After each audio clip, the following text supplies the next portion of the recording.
ज्ञानवान, आपने भी तो बताया ईश होने के लिए पहला गुण क्या है? ज्ञान, बुद्धि। उसको नॉलेज यदि नहीं है तो कौन उसका कहना मानेगा फिर? इसलिए उसका ज्ञानवान होना बहुत जरूरी है। फिर इस ज्ञान में भी उसके कान जो है वो बड़े बनाई, आंख छोटी बनाई हाथी की। तो ये जो गण का ईश है, इसके कान कैसे होने चाहिए? बड़े होने चाहिए कान उसके। कान बड़े होने चाहिए मतलब सुनने की आदत होनी चाहिए, सुनने की शक्ति होनी चाहिए, क्योंकि गण में तो बहुत सुनना पड़ता है। जैसे स्वामी जी महाराज गणेश हैं हमारे, तो कितना सुनना पड़ता है उनको। या आचार्य जी हैं, तो सब लोग जा करके उनको अपनी अपनी समस्या बताते हैं, दूसरे की शिकायत करते हैं, तो फिर उनको सुनना पड़ता है। तो वो ऐसा तो नहीं कर सकते एक का सुन के दूसरे को दंडित कर दें, तो फिर तो 2 दिन में खाली हो जाए। तो सब वो सारे लोग वहीं रहते हैं परस्पर, और एक दूसरे की शिकायत भी करते हैं, समस्या भी बताते हैं, समाधान भी देना पड़ता है। ऐसा नहीं कि केवल सुन लिया और किसी का समाधान नहीं दिया। तो ऐसे ही संगठन में, ऐसे ही किसी फैक्ट्री में, ऑफिस में, जिसके उसमें बहुत लोग वो करते हैं सेवा, तो वो अपनी अपनी शिकायत करते ही हैं। या अपने शरीर में भी अपनी इंद्रियां शिकायत करती हैं। जब उपवास करवाते हैं तो वाणी बोलती है आप हमें खाने को ही नहीं देते हो। जब ज्यादा पुरुषार्थ करते हैं तो फिर मन बोलता है, आंखें बोलती हैं आप हमें सोने ही नहीं देते हो, विश्राम नहीं करने देते हो।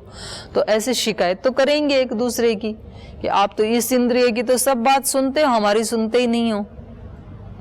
तो सबका सुनना, इसलिए गण का जो स्वामी है उसके कान बड़े होने चाहिए। तो कम से कम हम अपने गण के तो स्वामी हैं ही, तो हमें सब इंद्रियों की, मन की, बुद्धि की बात सुनने की आदत होनी चाहिए। लेकिन बहुत सारा सुन के फिर क्या होगा? तो फिर तो परस्पर विरोधी नेगेटिव बातें सुन के हमारा ही भर जाएगा सारा कुआं, तो पानी खत्म हो जाएगा। तो कान जो है वो छाछ जैसे बनाई, सूप जैसे। सूप क्या करता है? सार सार को राख खिले, थोथा देत उड़ाए। सूप का साधु ऐसा चाहिए जैसे सूप स्वभाव, ऐसा साधु होना चाहिए सूप के स्वभाव जैसा, छाछ के स्वभाव जैसा। छाछ पता है? छाछ मालूम है? सूप जिससे चावल ऐसे ऐसे करते हैं, या पहले तो उससे धान भी ऐसे ऐसे करके, सूफा जो भी बोलते हैं, संस्कृत में उसको सूप कहते हैं, हिंदी में उसको छाछ कहते हैं। तो वो उसका स्वभाव ये होता है कि जो थोथा थोथा है उसको उड़ा देता है ऐसे ऐसे करते करते, और जो अच्छा अच्छा है उसको बचा लेता है सार सार को। और जब ऐसे ऐसे करके वो निकालते हैं तो वो कूड़ा करकट सब उड़ जाता है, अच्छे अच्छे वाला अनाज यहाँ गिर जाता है। तो ये सुनना तो सबका पड़ेगा। कभी कभी तो हम नहीं सुनना चाहते हैं तो भी मजबूरी होती है। जैसे कहा ना, भद्रं करणे भी शृणुयाम। हे भगवान, हम कानों से केवल भद्र ही सुने, अभद्र ना सुने। लेकिन आप जा रहे हैं बस स्टैंड पे, रेलवे स्टेशन पे, अब वहां जो गीत गाने बज रहे हैं आपको तो भद्र नहीं लग रहे हैं, उनको भद्र लग रहे हैं, लेकिन जो सुन रहे हैं तो कैसे बंद करोगे उसको? तो अब वहां बैठ करके आप रेलवे स्टेशन पे प्रार्थना करना, ओम भद्रं कर्णे शृणुयाम देवा भद्रं पश्येमा। वो बोलेंगे ये कोई पागल आ गई। तो सुनना पड़ेगा ना आपको।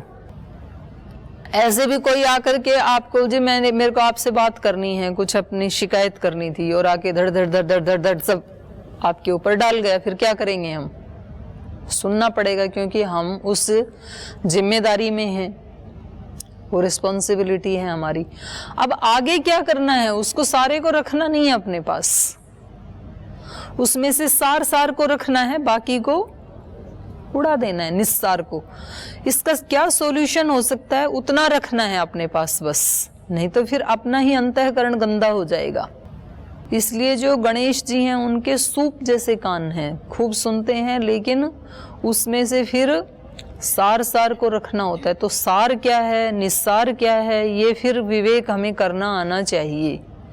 नहीं तो सारा सुनते गए। अभी आजकल तो यही हो रहा है, हम सुबह से शाम तक सब निस्सार निस्सार निस्सार सुन करके और शाम तक पूरे थक जाते हैं। सुबह सुबह उठ करके वो लोगों को आदत है पेपर पढ़ने की, तो पेपर में क्या क्या सार होता है और क्या क्या निस्सार होता है, कितने प्रतिशत सार होता है उसमें?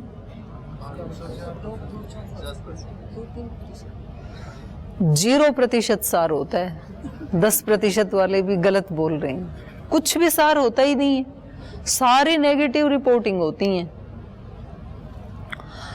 और फिर उसके बाद फिर न्यूज़ देखते हैं, उसमें भी वही मिलता है, अपनी उन्नति के लिए नहीं मिलता है वहाँ पे कुछ भी। फिर आप फेसबुक, ट्विटर, व्हाट्सएप जो भी देखते हैं उसमें सारी वो ही सूचनाएं आ रही होती हैं। तो ये करते करते फिर कुछ लोगों से मिलते हैं, फिर ऑफिस में जाते हैं, वहाँ भी वही चर्चा, साथियों में बैठते हैं, वहाँ भी वही चर्चा। मतलब आत्मा के विकास का सुबह से शाम तक कुछ भी नहीं मिला। आप तो यहाँ बचे हुए हैं, आपको पता नहीं कि हम स्वर्ग में बैठे हैं, लेकिन जिनको बेचारों को मिलता ही नहीं है तो उनको तो कभी ये सुनने को भी नहीं मिलता है जो आपको जीने को मिला हुआ है। तो फिर वो भरते भरते फिर शाम को पूरा थक जाते हैं, और उसको थकान को मिटाने के लिए फिर वो घर जाके क्या करते हैं, बोल थोड़े चाय बनाओ। फिर चाय बनाते बनाते फिर टीवी ऑन करते हैं, कोई सीरियल देखते हैं। महिलाएं सीरियल देखती हैं, पुरुष हैं तो न्यूज़ देखेंगे या मैच देखेंगे। वहाँ भी क्या मिलेगा, वो मन डाइवर्ट हो जाता है, पर मन को, चेतना को उठाने वाली चीज़ नहीं होती है वहाँ कोई भी। फिर रात को उस थकावट को लेके ही सो जाते हैं, कोई सॉल्यूशन तो हुआ नहीं। तो सुबह उठेंगे तो शरीर में तो थोड़ी सी एनर्जी होगी, लेकिन मन को तो कोई पॉजिटिव एनर्जी मिली ही नहीं। तो मन तो फिर कैसा होगा, वही होगा, डाउन एनर्जी वाला ही होगा। उसी को लेके फिर उठ जाते हैं, फिर वही दिनचर्या। तो ऐसे ऐसे जीवन चलता रहता है। फिर उसका परिणाम दिखाई देता है 5, 10, 15 साल के बाद। किसी को कोई रोग आएगा, किसी में चिड़चिड़ापन बढ़ेगा, तो उस दिखाई देता है कि आत्मा जो है वो घाटे की तरफ जा रही है, कोई उसके जीवन में वृद्धि नहीं हुई। इसलिए जो भोग मार्ग में, सांसारिक मार्ग में चलते हैं, आप उनके जीवन का एंड देख लेना, और जो योग मार्ग में चल रहे हैं उनके जीवन का एंड देखो एक बार। भोग मार्ग में शुरुआत कब होती है, जब ब्रह्मचर्य जीवन को छोड़ करके गृहस्थ में प्रवेश करते हैं, तो वहां से रास्ता अलग होता है ना। ब्रह्मचर्य तक तो सब बराबर ही हैं। अब जिस दिन उस व्यक्ति ने गृहस्थ में प्रवेश किया था, उस दिन की उसकी फोटो देखना, और फिर चलते चलते चलते चलते 20 साल के बाद की उसकी फोटो देखना गृहस्थ जीवन की, और फिर उसमें चलते चलते चलते जब वो 70 साल का हो जाए तब उसकी फोटो देखना, और फिर जिस दिन वो जाने लगे उस दिन की फोटो रखना। तो ये उस आत्मा का सफर है जो इस रास्ते से चला। तो शुरुआत की वो फोटो बहुत सुंदर मिलेगी आपको। 10-20 साल के बाद लगेगा कि बेचारे का सभी उजड़ गया क्या, मतलब वो डाउन होगा उसका सौंदर्य, और आगे चलेगा और डाउन होगा, और जाते समय तो बिल्कुल ही वो मतलब ढांचा मिलेगा, एक पता भी नहीं लगेगा कि ये वही व्यक्ति है क्या। ये इस मार्ग का अंत है। और अब इस वाले की आप फोटो देखना, जिस दिन इसने ब्रह्मचर्य से संन्यास लिया या ब्रह्मचर्य की ही दीक्षा ली कि अब इसी मार्ग पे चलना है, उस दिन की एक फोटो है। फिर 10 साल के बाद देखेंगे तो उसके चेहरे का तेज आपको बढ़ा हुआ मिलेगा, उससे सुंदर मिलेगा ये योग वाला। जब इसने चलना शुरू किया सामान्य फोटो थी, 10 साल के बाद और उसका सौंदर्य बढ़ता है, उसका लावण्य, उसका सब बढ़ता है। मतलब वो कोई ऐसा नहीं है कोई भाई ऐसे बाहर से कोई आर्टिफिशियल सौंदर्य करता है, ऐसा नहीं है। फिर उसका 10-20 साल के बाद देखेंगे, और फिर जैसे अपने डोमेट वाले महाराज जी हैं, या आपने स्वामी जी, उनको देखा नहीं आपने, नूरगढ़ वाले जो स्वामी जी थे, स्वामी सोमानंद जी महाराज जी, ये महापुरुषों का देख लें आप महर्षि दयानंद का जिस दिन घर से निकले थे वो फोटो देखें, और फिर जो निर्वाण दिवस वाली है वो फोटो देखें, तो उनका सौंदर्य बढ़ते बढ़ते बढ़ते बढ़ते वहां पूर्णता को प्राप्त हो गया, पूर्ण चंद्र जैसे बन गई। मतलब जो पुष्प था, बीज था जो उनका अंदर, वो पूरा खिल गया वहां पे योग मार्ग में। तो उनके जीवन का अंत कैसा होता है? श्री अरविंद का देखो, जो वो पढ़ाते थे बड़ौदरा में, उस समय के उनके चित्र देखो तो थोड़े से पतले पतले से, मतलब थोड़े से कम मिलेंगे। और जो अंतिम समय का है, जिस समय प्राण छोड़े, उस समय का उनका चित्र देखो तो पूरा उनका सौंदर्य खिल गया वहां पे, क्योंकि जो भी अंदर दिव्यता थी वो सारी अभिव्यक्त हो गई। तो ये दोनों अलग हैं, तो ये ज्ञान होगा इस व्यक्ति को, तब तो निर्णय करेगा ये। तो इसका कान सूप जैसे बनाए गणेश के, और फिर उसकी आंखें छोटी हैं। छोटी आंख मतलब सूक्ष्मता का प्रतीक है। जब आपको कोई बहुत छोटी चीज देखनी होती है तब किससे देखते हैं? सूक्ष्मदर्शी यंत्र से देखते हैं। उधर से दिखेगा वो, नहीं तो नहीं दिखेगा। तो इनकी छोटी आंखें हैं सूक्ष्मता का प्रतीक। इसकी दृष्टि योगी की, या जो अपने गण का स्वामी बन रहा है, इसकी दृष्टि बहुत सूक्ष्म होनी चाहिए। नहीं तो ये ऊपर ऊपर से देखेगा तो बोलेगा कि मैं भी तो इसी गुरुकुल में रहता हूँ, मैं भी तो पढ़ाई करता हूँ, इनको तो इतना मिलता है, मेरे को इतना नहीं मिलता है, यहाँ सब ऐसे ही चलता है, पक्षपात चलता है, भेदभाव चलता है। ये कैसी दृष्टि है? स्थूल दृष्टि है ये। इससे भी सूक्ष्म फिर ये व्यक्ति क्या करेगा? यदि स्थूल दृष्टि में है तो शिकायत करेगा, जी ये आपने जिनको हमारा बॉस बना रखा है ये ऐसे करते हैं, आपको पता नहीं है कैसे करते हैं, फिर वो ये करेगा। और यदि सूक्ष्म दृष्टि है तो क्या करेगा? वो जो भी कर रहे हैं अपना कर्माशय बना रहे हैं, लेकिन मुझे इसके उत्तर में मैं क्या कर सकता हूँ? मेरे पास तो दो ऑप्शन है, मैं शिकायत करके इनको दंड भी दिला सकता हूँ, और मैं उस तरफ अपनी कोई शक्ति ना लगा करके अपनी शक्ति को बढ़ा भी सकता हूँ। ये भी तो ऑप्शन है मेरे पास। तो जब एक व्यक्ति शक्तिशाली हो जाता है, ब्रह्म तेज से युक्त हो जाता है, दिव्य तेज से युक्त हो जाता है, तब उसको फिर तो वो सूर्य जैसे हो जाता है। सूर्य को अब कौन सा अंधकार छिपा सकता है? कोई नहीं छिपा सकता है। तो दूसरा ऑप्शन इसके पास ये है कि अपने को उस पचड़े में पड़ना ही नहीं है। मुझे जो मिलना है वो तो ईश्वर की न्याय व्यवस्था से मिलना है, और जो मैंने किया है अभी या पहले, हो सकता है इस आत्मा ने पहले ज्यादा किया हो तो इसलिए इसको ज्यादा मिल रहा हो, और यदि इसने पहले भी ज्यादा नहीं किया, अभी भी ज्यादा नहीं किया, फिर भी उसको ज्यादा मिल रहा है, तो मेरी क्षतिपूर्ति ईश्वर करेगा। उसको मालूम है ना इस आत्मा को कितना देना है, कब देना है, कितना ऐश्वर्य देना है, कितना सम्मान देना है, कितनी जो भी देना है। तो मुझे मैंने जो किया है उसका कभी नाश नहीं हो सकता, और मैंने जो नहीं किया वो कभी मुझे मिल नहीं सकता। मैं शोर भी मचाऊं तो दूसरे का छिन थोड़े ही जाएगा, उसको तो मिलेगा ही, क्योंकि उसने किया है। और भी सूक्ष्म होगी तो दृष्टि कि कोई नहीं उसको मिल रहा है तो वो भी तो मेरा ही भाई है या मेरी ही बहन है, वो मुझे अपना माने या ना माने, पर मैं यदि साधक हूँ, मैं यदि सन्यासी हूँ, तो मुझे तो सब में आत्मदृष्टि का अभ्यास करना ही है ना, ब्रह्म भाव का अभ्यास करना ही है मुझे। तो आज यहीं से शुरुआत कर लेते हैं। तो ठीक है, उसको भी मिल रहा है तो भी क्या फर्क पड़ता है? 2 दिन किसी को ज्यादा मिला, कम मिला, जाते समय कौन इसको देखेगा? इससे मेरा मापदंड थोड़ी है मेरी योग्यता का कि मुझे कितना मिला। मैं मान लो अभी हट करके या झगड़ा करके थोड़ा सा ले भी लूंगा उधर से, वो लोग दे भी देंगे बराबर, तो भी उस व्यक्ति की कम से कम मेरे प्रति भावना कैसी होगी? झगड़ालू है, तो कृपा की भावना नहीं होगी। फिर माता पिता मान लो दे भी दें दोनों भाइयों को बराबर, तो भी माँ बाप की भावना क्या होगी? ये झगड़ा ही करता रहता है हमेशा। और दूसरा जो कभी मांगता ही नहीं है उसको बराबर तो मिलेगा, लेकिन साथ में कृपा और पॉजिटिव भावना भी साथ मिलेगी माता पिता की, तो वो एक्स्ट्रा हो गई।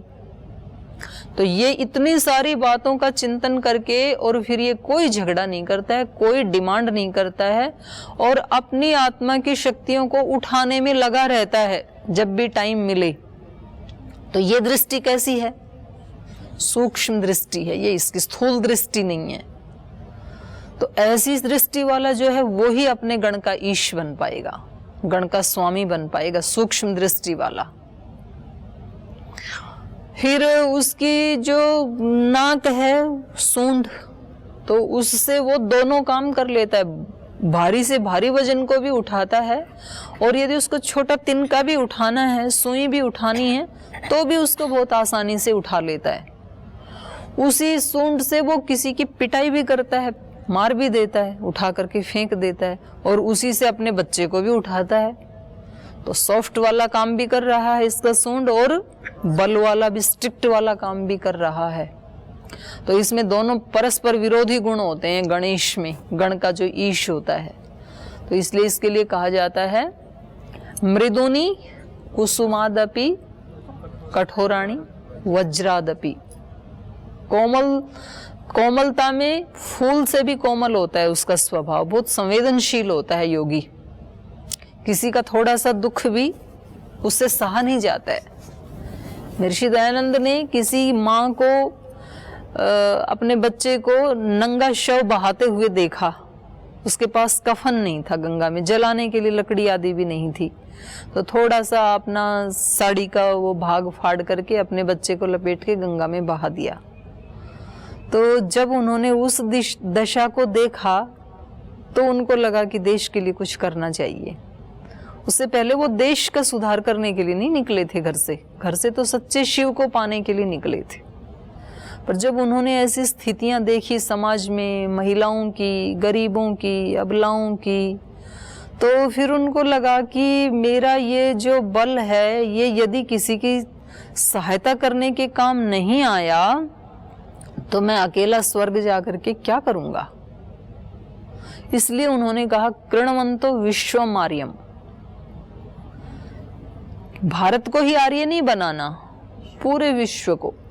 और जब तक मैं अंतिम व्यक्ति को आर्य ना बना दूं तब तक मैं स्वर्ग में जाना पसंद नहीं करूंगा। तो ये उनकी किस स्वभाव का प्रतीक है? करुणा का, कोमलता का। मृदुनी कुसुमादपि। किसी के भी दुख को देख करके ना ये विचलित हो जाता है योगी व्यक्ति, नहीं देख पाता है, और फिर ये उसके दुख को दूर करने में लग जाता है निस्वार्थ भाव से, निष्काम भाव से, कोई कामना नहीं होती है, एक करुणा भाव से। और वज्राणी कठोराणी वज्रादपि। कठोर कितना? खुद की माँ रो रो के अंधी हो गई। बहुत लाडले पुत्र थे, छोटे पुत्र थे ना ये अपने भाई बहनों में। एक बार भी घर नहीं गए, लेकिन जब घर छोड़ा तो बस फिर ऐसा छोड़ दिया कि फिर मतलब एक दो बार जैसे जबरदस्ती लेके गए वो अलग है, अपनी इच्छा से फिर एक बार निकले तो कभी नहीं गई।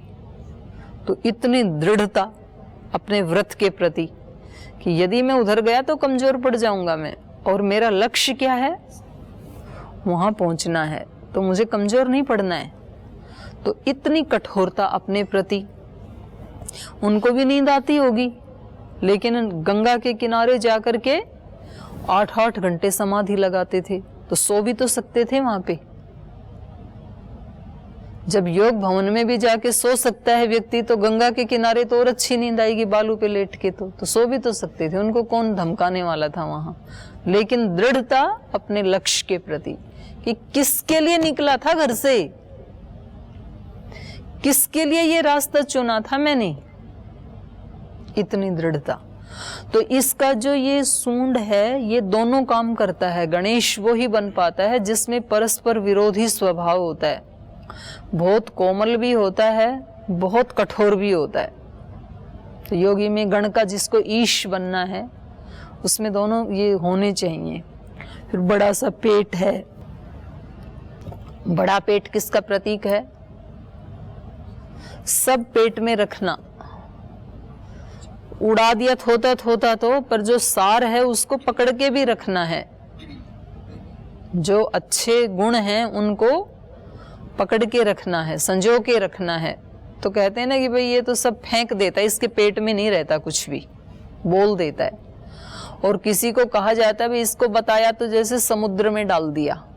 समुद्र में डाली हुई चीज वापस नहीं आती है। किनारे पे डाले तो आएगी वापस, बीच में डाले तो नहीं आएगी कभी भी, क्योंकि उसकी गहराई इतनी अतल है कि उसको कोई माप ही नहीं सका आज तक। तो वापस कौन लाए वहां से? तो जो योगी का हृदय होता है वो कैसा होता है? समुद्र जैसे होता है, शांत भी और गंभीर भी। वो प्रशांत भी होता है, गंभीर भी होता है। नहीं तो सामान्य रूप से जिसका छिछला हृदय है, उसको कोई व्यक्ति कोई बात बताता है, फिर वो जाके दूसरे को बताता है, फिर वो तीसरे को, फिर चौथे को, फिर वो घूम घाम के फिर वहां आके फिर वो झगड़े खड़े हो जाते हैं। इसने उसको बताया था, उसने इसको बताया, फिर बोलते नहीं मैंने ऐसे नहीं बताया, मैंने तो वैसे बताया था, इन्होंने कुछ और समझ लिया, उसने कुछ और समझ लिया। वो सारी एनर्जी 4-5 लोगों की वहीं घूम घाम के रिजल्ट 0, कोई रिजल्ट नहीं आया। तो ये योगी होते हैं जो गणेश होते हैं, गण के ईश जिनको बनना है, स्वामी जिनको बनना है, उनका अंतःकरण कैसा होना चाहिए? समुद्र जैसा प्रशांत भी। कितनी भी नदियां उसमें डालें वो कभी ओवरफ्लो नहीं होता है। तो इसको इधर की उधर की कितनी बातें सुननी पड़ती हैं, लेकिन कभी वो ओवरफ्लो नहीं होता जो योगी होता है। हम तो स्वामी जी को देखते हैं, उनके जीवन को नज़दीक से देखा हमने, और तो किसी का नहीं देखा। तो हमने देखा जितने अपने परिवार के जो कार्य हैं उनमें भी, परिवार में फिर अपने शिक्षा के कार्य हैं, संगठन के कार्य हैं, यहाँ जितनी भी एक्टिविटी चलती हैं तो उसमें अलग अलग व्यक्ति हैं, तो वो अलग अलग आके अपनी बातें डालते हैं। लेकिन कभी भी भड़कते हुए देखा आपने स्वामी जी को? और फिर इतना बड़ा सामाजिक कार्य हैं, राष्ट्रीय कार्य हैं, तो कुछ लोगों ने बहुत आतताइयाँ भी की, लेकिन उस सब को लेकर के भी दृष्टि कहाँ? अपने लक्ष्य पे, वहाँ उलझ के अपने आप को ख़त्म नहीं करना है। तो ये योगी का हृदय ऐसा होता है। तो ये कुछ विशेषताएं हैं जो वो गणेश की जो मूर्ति है वो हमें बताती है कि जिसको गणेश की पूजा करनी है या गणेश बनना है, इसलिए ये सर्वप्रथम आराध्य बनता है। ऐसा व्यक्तित्व जिसका होगा तो वो तो पूजनीय बनेगा ही। तो ये चतुर्थी हमें क्या बताती है? केवल वो मूर्ति रख के उसकी पूजा करना इतना नहीं बताती है, वो मूर्ति हमें क्या संदेश दे रही है, वो संदेश लेके वैसा बनने की प्रेरणा हमें देती है गणेश चतुर्थी। तो ऐसा हर साल आती है गणेश चतुर्थी, तो ऐसा सोच के जो प्रयास करना शुरू करते हैं, तो इस चतुर्थी से लेके अगली चतुर्थी तक कम से कम 1/4 गणेश बनेंगे, फिर उससे अगली तक हाफ बनेंगे, फिर 75 बनेंगे, फिर कभी ना कभी तो पूरे गणेश भी बन जाएंगे। तो पहली, जैसे हमने योग दर्शन में भी पढ़ा था, स्वाध्यायात इष्ट देवता संप्रयोग, स्वाध्याय से उस इष्ट देव के साथ हमारा संपर्क हो जाता है, माने वो दैवी शक्तियों के साथ हमारा संपर्क हो जाता है।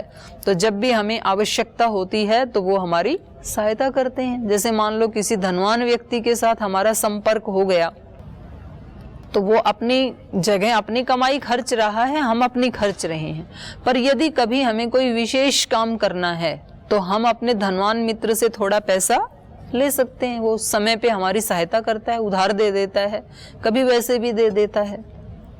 तो ऐसे ही जो दैवी शक्तियां हैं उनके साथ जब हमारा संपर्क होता है तो वैसे तो योगी को कुछ चाहिए ही नहीं होता है, वो सब छोड़ के तो योगी बना है। लेकिन उस योग मार्ग में जब कभी उसको लगता है कि अब शक्ति कम पड़ रही है ऊपर उठने में, तो उन दैवी शक्तियों से फिर वो मांगता है और वो उसकी सहायता भी करती हैं। और उससे भी बढ़ के फिर क्या होता है, ये आत्मा स्वयं देव बन जाता है, स्वयं दिव्यता को प्राप्त करता है। देवों से सहायता मांगना एक स्थिति, और स्वयं देव बन जाना उससे भी ऊंची स्थिति। तो ऐसे ही यहाँ पर गणेश की पूजा करके गणेश से सहायता मांगना एक स्थिति, और स्वयं गणेश ही बन जाना उससे भी ऊंची स्थिति। तो ये महात्म्य है गणेश चतुर्थी का, तो जो सब मना रहे हैं। और हमें भी समय समय पे ये पर्व कुछ पूर्णता लाने के लिए, वैसा चिंतन करने के लिए, वैसे अभ्यास करने के लिए प्रेरित करते हैं। तो आत्मा जैसा फिर चिंतन करता है तो वैसा उसका फिर संस्कार बनता है, फिर वो वैसा करने में प्रवृत्त भी होता है यथाशक्ति, जितनी जिसकी शक्ति है। तो उतना वो करने में प्रवृत्त होता है। जितना वो प्रवृत्त होगा फिर संस्कार बनेगा, फिर वो संस्कार फिर उसको प्रवृत्त करेगा। यही एक यात्रा है, सब आत्माओं की अपने अपने ढंग से चल रहे हैं। चूहा सवारी वाला छूट गया। उसकी आप खोज करके आना।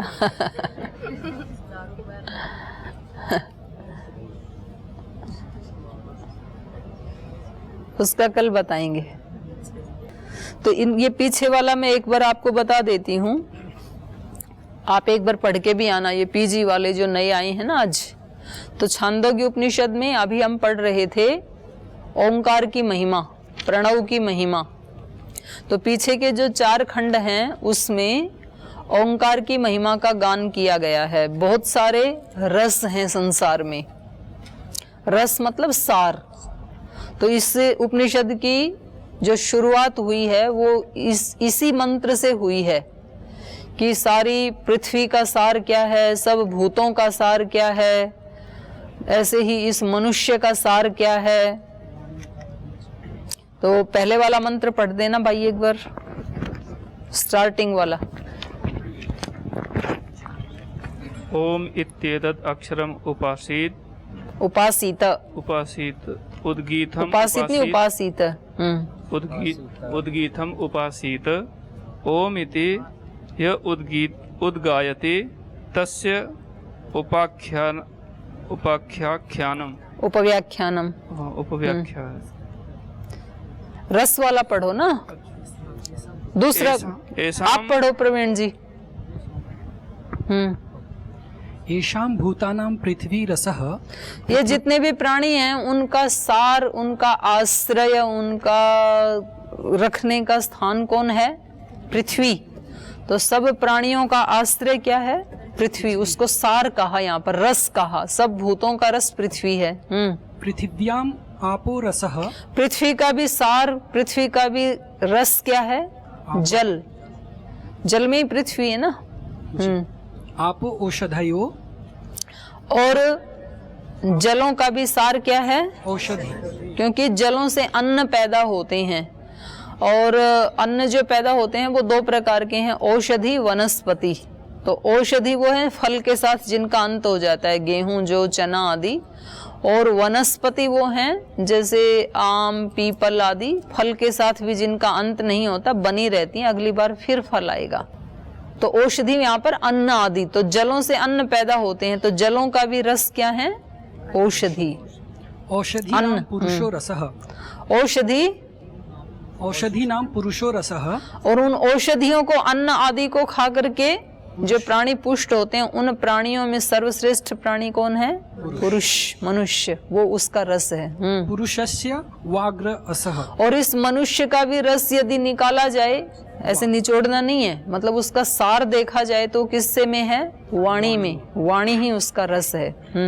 वाच ऋगसः। और वाणी का भी सार क्या है? ऋक्। ऋक् मतलब ज्ञान।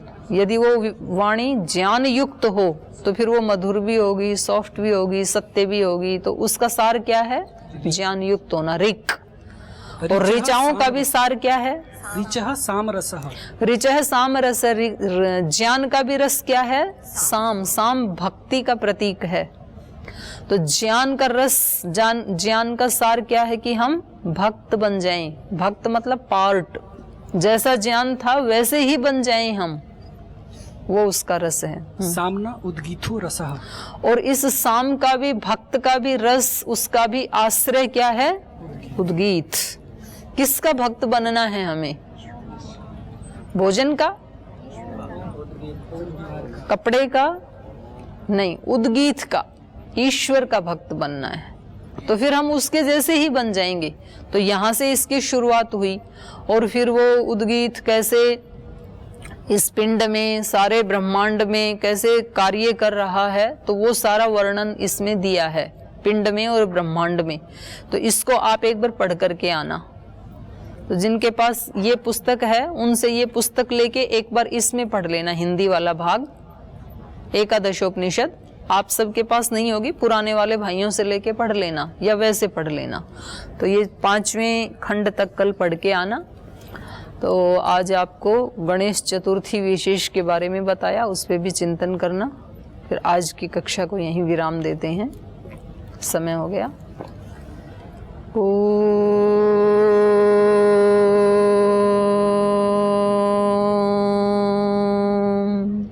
शांति शांति शांति।